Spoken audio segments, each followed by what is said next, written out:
Hey everyone, good morning. Okay, so it's the 19th of February, 2020. It's Resistance Live. Hi everybody. I'll give everybody a couple minutes to log in here. We have some breaking news that literally just hit about 2 minutes ago.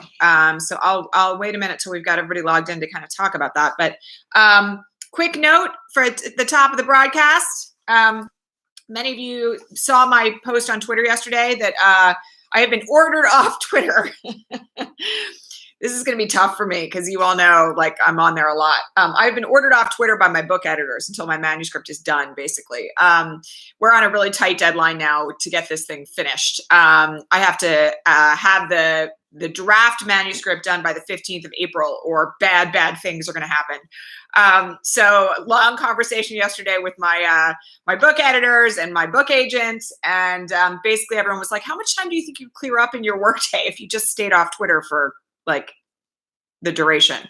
And it was quite a conversation, and the conclusion was pretty obvious. I will tell you all that notwithstanding the day job, I've been keeping a bit of an eye on my screen time on Twitter lately, and the numbers aren't small. So the point was well taken. And look, it's like 7 weeks. So I really got to get it finished, and it's for all the right reasons. And the title is locked down now. And when pre-sales start, you guys will be the first to know. But I've really got to get it done at this point. So I appreciate the understanding while I'm a little bit less active on Twitter. I don't know that I'll be able to kind of leave it entirely, but a little bit less active on Twitter. And in the interim, the staff is going to kind of take the laboring oar of at least posting notices about the broadcast and the like. And I'm sure I'll still pop in there from time to time, but I'm really trying to kind of put myself on lockdown now. So I have some things I want to say about where we find ourselves right now, because one of the other things that is really kind of key and clear here at the moment is that, we've got a lot of people on the broadcast or around the broadcast who are kind of like have been in a state of despair. And so I have some things I want to say about that, kind of toward the end of the broadcast, that are significant and important, and about the nature of continuing on. But let's kind of talk through breaking stuff first and foremost. So right before I came on the broadcast, the news hit that the Undersecretary of Defense has been asked to resign by Secretary Esper. That, by the way, is yet another run of Trump's revenge list, because Rood, R-O-O-D, not R-U-D-E, Undersecretary Rood apparently spoke quite loudly against the idea of withholding aid from Ukraine. And in fact, the way that this announcement has been worded now is that fundamentally the president had lost confidence in Rood and had demanded his resignation. So fundamentally, he was fired. Again, we had all the firings last week.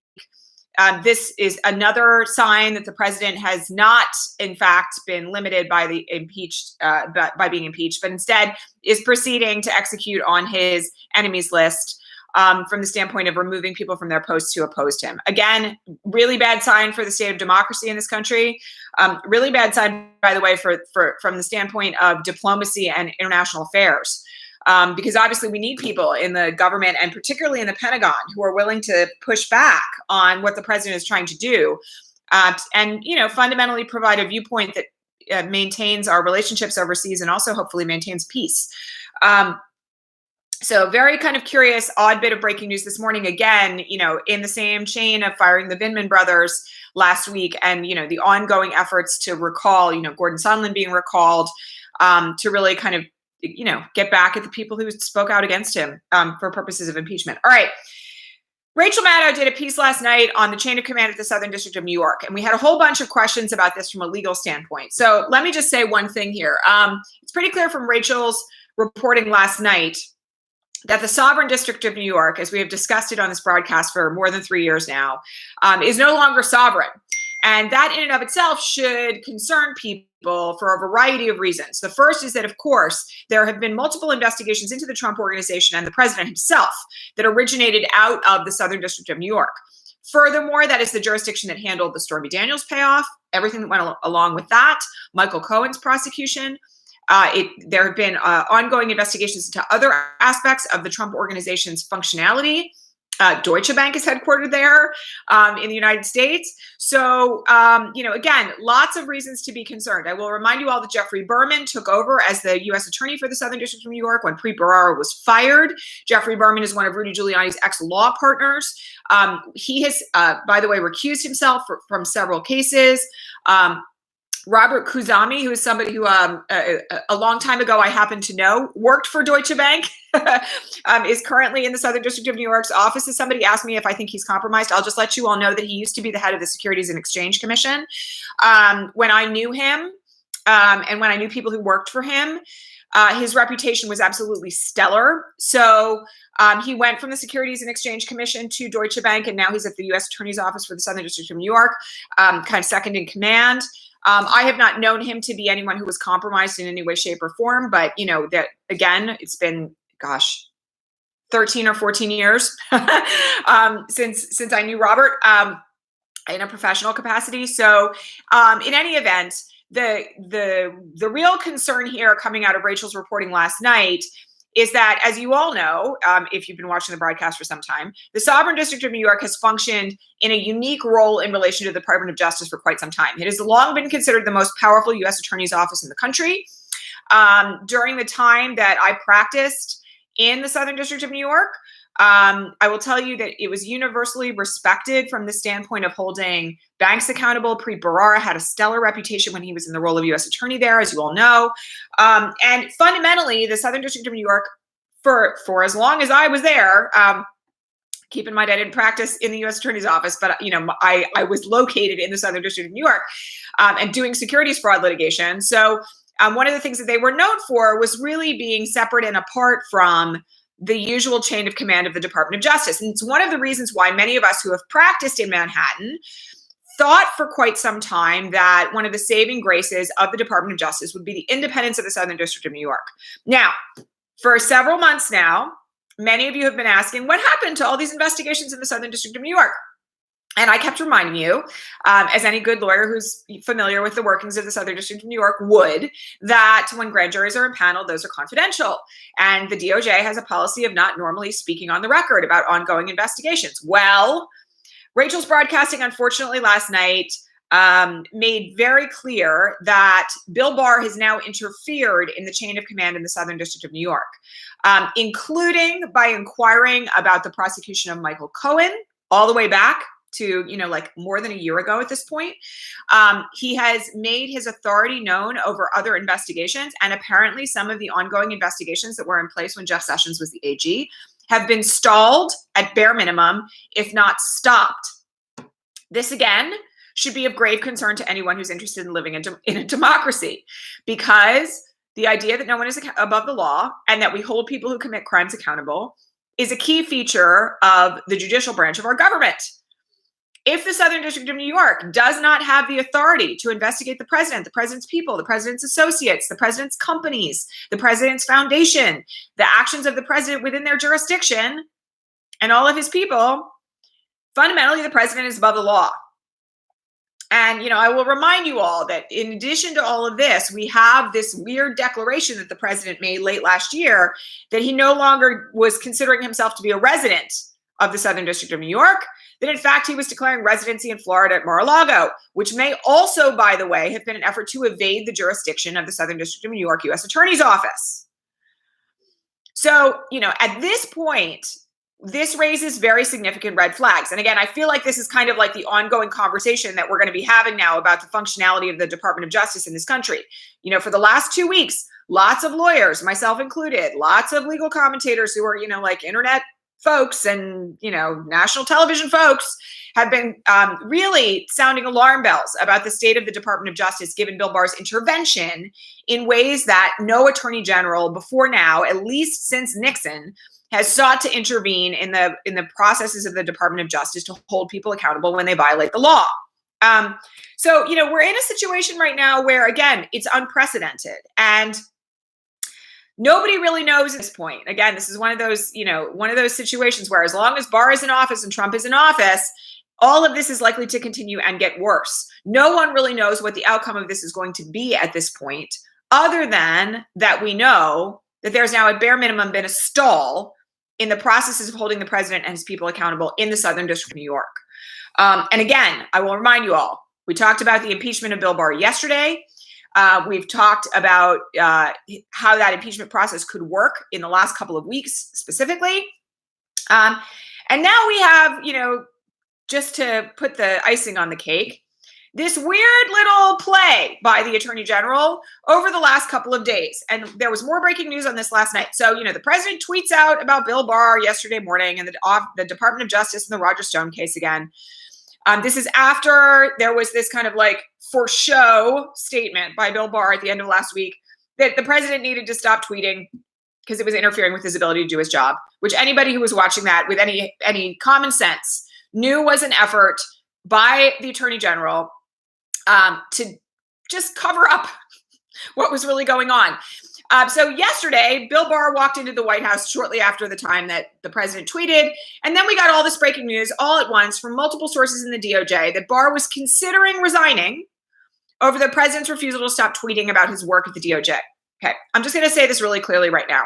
All of this feels very much to me like a planned effort to distract from the president and Bill Barr working together to cover up the president's crimes. And I am not alone in this. Even the very best, most independent reporters out there, people who have covered the DOJ beat, ex-DOJ spokespeople, have noted that the way in which this announcement happened yesterday of like, I'm thinking about resigning if the president doesn't stop tweeting, was very unusual and out of the ordinary. The fact that it wasn't one comment from the DOJ, but it was multiple comments to multiple sources at once makes it look like it's an orchestrated event to sway public attention and also potentially to stop an insurgency inside the DOJ as a result of the Attorney General's actions. So this is the other thing that, we had these multiple resignations from the Roger Stone case last week, one resignation from the DOJ specifically. We've had an outcry around the country, including, as we discussed yesterday, from the Federal Judges Association that's called an emergency meeting for today, concerning the intervention of the Attorney General in the usually granted prosecutorial discretion of U.S. attorneys all around the country. So some of this may be an effort by Bill Barr to say, oh, I'm just as outraged as you all are at what the president is doing. This isn't about me. This is about the president. I just want to say to all of you, I think that's a load of horse shit. I think the Attorney General is doing all of this at the direction of the president, with the president's knowledge. He is seeking to intervene in these cases involving the president's lackeys on purpose. We don't have any reason at the moment to believe anything that Bill Barr is saying about his intent to remain in the office. And so for the moment, despite my Twitter lockdown, as we talked about at the top of the broadcast, I did pop onto Twitter last night to say, I will believe that Bill Barr is considering resigning when it happens, which I honestly think is likely to be never. If he resigns, I'll eat my hat or something. But I will tell you that I don't think there's any legitimate basis to believe anything about this story as true. In fact, I think it's much more important that we focus, as Rachel always likes to say, on what they do instead of what they say. And that to me is really profoundly important in this situation in particular, where Bill Barr has acted to undermine the rule of law and the accountability of people related to the president who have acted with the president, who've conspired with the president. Look at that, not at what he's saying. Okay, so that's where we are on that right now. All right, we had a series of pardons yesterday that were outrageous. The pardoning of particularly of Rod Blagojevich, the pardon of Mike Milken, the pardon of the woman who ran the largest Medicare fraud scheme in history out of Florida. These are all, again, signs of what the president is willing to do for people who have engaged and been convicted of conduct that he himself is now suspected of being engaged in, right? Mike Milken, securities fraud. Blagojevich, public corruption. Again, we have situations here, by the way, where we now know that family members of some of the folks who got pardons yesterday made massive donations to the Trump re-election campaign, to Trump's super PAC. So it's not an overstatement to say that in at least one instance of the pardons that were granted yesterday, those pardons look like they were bought and paid for. And that's, that is in and of itself public corruption. It's also in and of itself an impeachable offense. So we are here right now at the brink of watching all of these things disintegrate. And I personally will just say that the pardoning of Rod Blagojevich in particular, for fundamentally seeking a bribe to fill Obama's seat when he was elected president, is really quite something to behold. Mike Milken, because of my securities fraud background, really took me back. But the Blagojevich pardon, that was a willingness to auction off the role of the governor of Illinois to appoint a senator to a seat for money.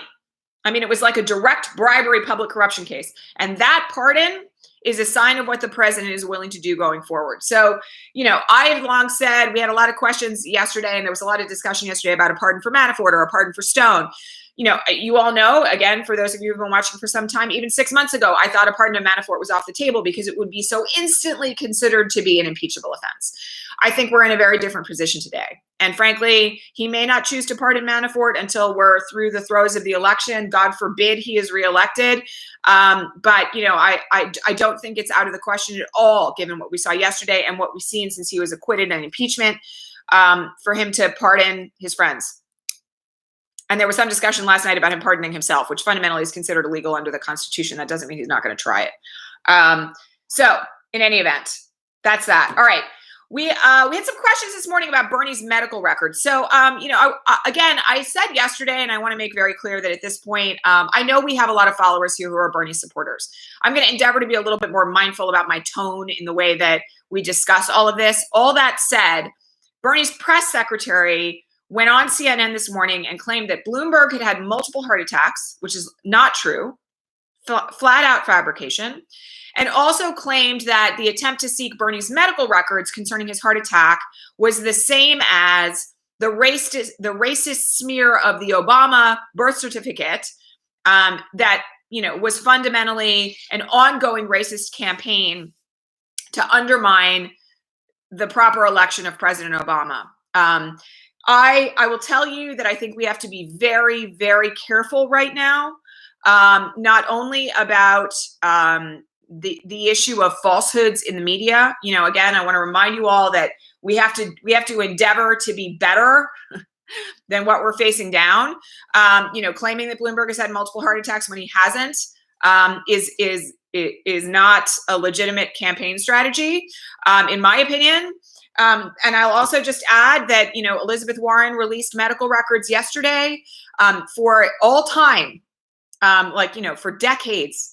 Presidents have released their medical records and medical reports, and so have presidential candidates. The claim to privacy right now is one that I will just say I find a little bit hard to swallow. From the standpoint of where we sit, there was a poll that came out yesterday concerning what the American public is unwilling to vote for in the context of particular issues and particular words even. And, there was this debate, 53% of the public said they wouldn't vote for somebody who had the label socialist. There was quite a significant percentage of people who were very concerned about the health and wellness. I think it was in the 40s, like 43%, concerned about the health and wellness of any candidate over the age of 70. And that in and of itself, Elizabeth Warren is 70, motivated her to release her medical records. She's in incredibly excellent health. She takes levothyroxine like I do, for a thyroid condition, but fundamentally in every other way, she's a very healthy person. And her report was written by the woman who has been her doctor at Brigham Young Women's Hospital in Boston since 1999. Again, it's one of those situations where one always has to be concerned about, what in particular is not being disclosed and why. This, by the way, also in my view, extends to tax returns. We cannot demand that Trump releases tax returns if the candidates that we are backing are not willing to do the same. That fundamentally makes us hypocrites. And, I personally think that anybody who's running for office should release their tax returns. And we've seen quite a bit of that with all of the candidates fundamentally who are on the stage right now. But in any event, I think that we do need to be a little bit cautious around all of this. And I'll just add that I'll reiterate what many commentators have said about this situation in the last few hours, which is that Bernie's unwillingness to release his medical records is going to throw a lot more importance onto who he names as a vice presidential nominee in the event that he actually becomes the nominee. Because, given his age, given the recent heart attack, given the unwillingness to disclose the health records, if he is the nominee, this is the other thing that I just want to make really clear. Attacks on his health are going to be a primary target. And so, we have to be thoughtful about this, not just from the standpoint of campaigning and what we want in a president, but we also have to look at what it's going to mean to the opposition. And that, frankly, is a part of what I'm looking at when I'm looking at every one of these candidates, right? What is the availability of ammunition against them, right? Which I think, by the way, we really have to be very mindful of, in part because of all the disinformation campaigns and the social media efforts that are going to be underway unrestrained by Russia and other actors as we get closer and closer to November. Okay. I was asked to comment again, and I did yesterday, on Warren's exclusion. There were a couple of events that took place yesterday on MSNBC and MSNBC and NBC that really had many Warren supporters completely up in arms. She was excluded from a poll that was taken. There was an instance where Amy Klobuchar's picture was put up twice, not Elizabeth Warren's picture. And there was also some reporting out of the Boston Globe and other places that completely left her out of the headlines, even though she is currently running third in Nevada. And the polling at the moment, it shows her on the rise in other areas. There's been a very good, strong upsway of support for her online in the last 24 hours. Again, I just want to remind you all that, institutional sexism is real. Also, I happen to agree with Rebecca Traister, who commented yesterday or this morning that, the media gets hooked into its latest narrative. They got really hooked into the idea that Amy Klobuchar was on the rise following New Hampshire. They like to prove themselves right. They don't like to be proven wrong. And so there's kind of a toxic combination happening right now in terms of the media coverage of Elizabeth Warren, which everyone should be aware of. And I think, one of the differences between now and 2016 is that, none of us are quiet about this anymore. Thank the gods. Having seen what we saw with Hillary, all our little secret Facebook groups that were underway in 2016 where we placed our outrage, a lot of that is now public, as it should be. We should be calling out media bias when we see it. And I say that for every candidate, not just, with regard to Warren, although Warren seems to be the immediate target of it right now and has been for about the last week. And the gender dynamics of it are profoundly disturbing. Again, it's one of those situations, just to compare notes here, where, we saw the press get completely up in arms about the fact that Hillary Clinton had pneumonia, was working through pneumonia in 2016. That led to months of speculation, months of false claims that she was incredibly ill, that she was going to die, that something was going on that was being withheld. And that undermined her candidacy in a lot of ways. And we don't see the same narrative happening now with Bernie. And some of that, of course, is attributable to gender bias. So, we have to, again, be mindful of the fact that, unconscious bias is real. It exists in the media just like it exists in every one of us. And we have to be conscious of it, speak about it, talk about it, call it out when we see it, or nothing is ever going to change. So again, reminder to all of you that your role in all of this for the future of democracy and for what's going to happen in the 2020 election is that when you see things like that, you must call it out, and you should call it what it is. So that's that on that. Okay. I said I was going to talk about this when I announced the broadcast this morning. I said it at the top of the broadcast. I'm going to do it again now. All right. So let me just say this. I was awake in the middle of the night, as many of us are, kind of on a regular basis. And, I was thinking about where we are heading into the debate.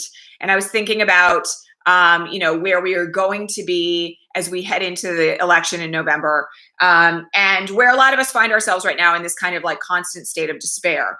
And I will tell you that it took me back to this particular time in my life. Short story, bear with me.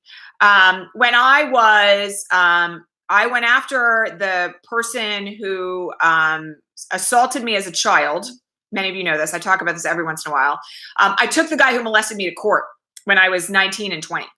And I had a moment like a really significant moment in my life, like one of those kind of like game-changing moments where you look back and you say, that was a moment where there was a fork in the road and I had to pick one side to walk on. I had a moment with my dad where I was sitting on a bench and I was a student, I was studying abroad in France, and I had purposefully taken myself out of the United States at the moment where this lawsuit was initiated because of all the press that existed around it, because of the scandal it created in my hometown when it took place. And I was in really rough shape. I remember sitting on this bench next to my father, and he wanted to take me home.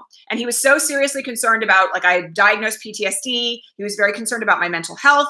He wanted to put me on a plane and take me back to Pennsylvania, and just remove me fundamentally from college, from this situation, and from being so far away. And I'm sure it came from this place of being the great dad that my dad has always been. But I will tell you that I sat on that bench, and it was a moment in my life where I knew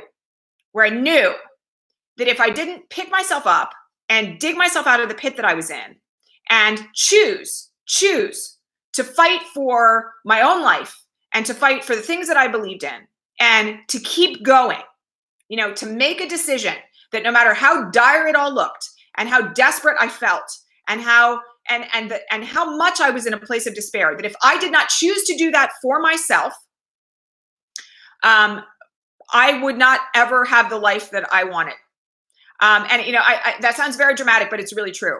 I knew at that moment somehow in my head that if I chose to leave with my father, that I would be giving up all the agency that I had to control my own life and to rebuild my future. And that's, again, I have to say that with great gratitude to my own father. So I was awake in the middle of the night and I was thinking about where we are in democracy right now. And I was thinking fundamentally about where a lot of us have been since impeachment, this place of a pit, just fundamentally like a pit of despair, watching our democracy disintegrate, watching the president abuse his power over and over again to take it out of the realm of democracy and into the realm of fascism. And what that has done to all of us, and I'll be really candid here, what it's done to me. Like, I've had moments certainly over the last month or so since all of this went down where I've really been in a serious like WTF moment, right? This is a moment of choice. And I guess this is the place where I really, when I said I was going to talk about revolution and rebirth, this is it. Okay. This is a moment of choice for all of us right now in terms of the relationship that we choose to have to this nation, in terms of the way in which we choose to proceed from here, because we can either quit and give up and release our agency to whatever's coming next, or we can choose to fight.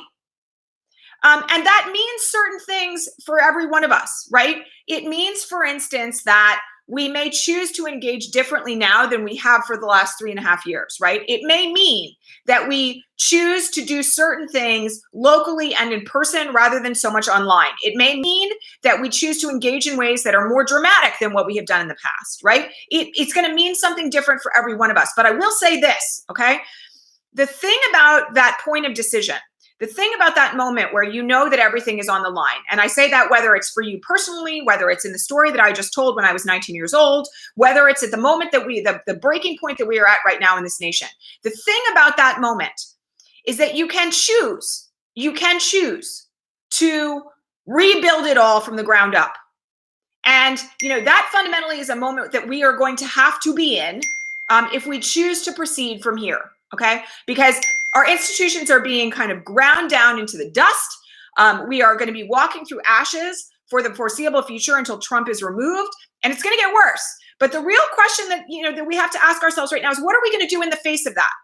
At the face of the moment when you are face down in the mud, and when our nation is face down in the mud, and we have a decision to make about how we proceed, what's that choice going to be about? And let me just say this. I also recognize that choice depends on who you are and what you've lived through before now. I want to say that as well. I finished reading a book yesterday. I've talked about this book a lot lately, but I finished finally Dr. Shiley Jane's book about post-traumatic stress disorder. And that book ends talking about traumatic events and their impact on huge communities in the world, like what happened in Ethiopia and Eritrea, like what happened in 1947 in the Pakistan-India partition, and what that did to people. What it did to people on a mass level. Like, her dad was one of the people who had to be immediately relocated during the 1947 partition. And she talks about 4 million people having to be relocated, like basically overnight. and the trauma that that wreaked on that population. We are in a similar situation now, right? We are in a similar circumstance right now from the standpoint of what is happening in terms of the toxic stress that is being put on our population. And it's going to get worse. And it's worse already for people who have been marginalized, for people who are poor, for people who don't have access to resources, for people who don't have social and community support. All of this is ongoing. And the real question in the face of it to me is, how are you going to choose to respond? Because if you can face it with the recognition that we can rebuild it, if you can face it with the recognition that we still have the agency to fight back, if you can face it with the recognition that the power that is being wielded over us is not going to be forever. We don't know when it's going to end, but I'm just going to say this. It's going to end at some point. And the question is how you choose to maintain your agency between now and then, and how you choose to fight back. Because revolution and rebirth is really fundamentally about your own choice as to how you engage, your own choice as to how you get up out of the mud, your own choice about whether to capitulate, which and again, I'm going to say this. I know this is very different depending on your level of privilege and how marginalized you are and the trauma that you've experienced in your life already. But I'm just going to say this, okay? You have a choice. You have a choice. We all have a choice. We have a choice. And so, place I want to leave you all for today is this. Like, think about what that choice means for you. Because fundamentally where we sit right now is dependent on how we choose. How we get from now to November is dependent on whether or not we decide to pick ourselves up out of the mud or whether we decide that we're going to capitulate. And, that choice should drive every action that you take between now and this election, fundamentally. Do you choose to get up and fight? Do you choose to believe in our power to rebuild and to come back from this? Or do you choose to sit in the mud? And by the way, you can pause in the mud for a while. I'm not going to hold it against you. Okay. But I do want to urge you to think about what that choice looks like for you. All right. Much love, my friends. I told you I was fired up today. I will talk to all of you tomorrow, regular time. Thanks so much. Bye.